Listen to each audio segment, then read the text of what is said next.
सभी श्रोताओं को मेरा नमस्कार। एक बहुत ही सुंदर प्रसंग है। जनकपुर में मेला लगा हुआ है और वहाँ कौन कौन बुलाया गया है, कौन कौन लोग जा रहे हैं, उसी का वर्णन है। लागल जनकपुर में मेला, देखे के हमरा मनवा करेला। लागल जनकपुर में मेला, देखे के हमरा मनवा करेला।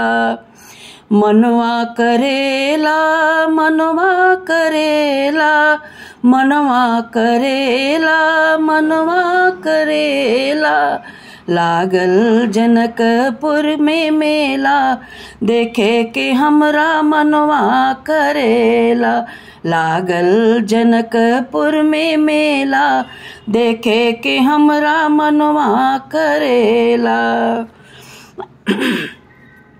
बक्सर नगरिया से एगो बूढ़ अइले, बक्सर नगरिया मुनि एक अइले, मुनि एक अइले, मुनि एक अइले।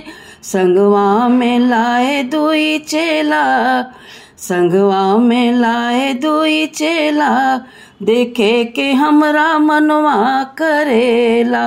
लागल जनकपुर में मेला, देखे के हमरा मनवा करेला।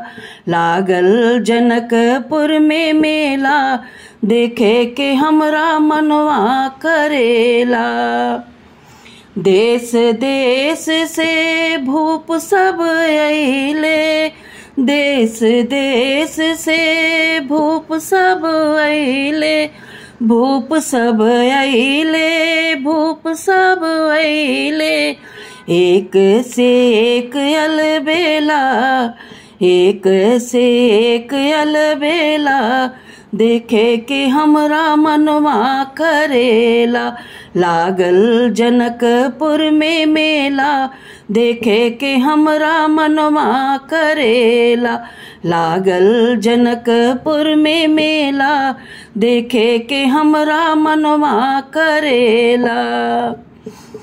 राजा जनक जी प्रणय ठनले, राजा जनक जी प्रणय ठनले, प्रणय ठनले, प्रणय ठनले।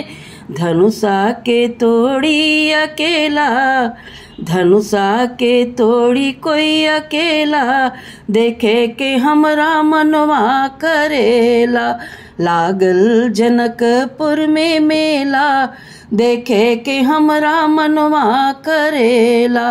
लागल जनकपुर में मेला, देखे के हमरा मनवा करेला। मनवा करेला, मनवा करेला, मनवा करेला, मनवा करेला। लागल जनकपुर में मेला, देखे के हमरा मनवा करेला। जय श्री राम।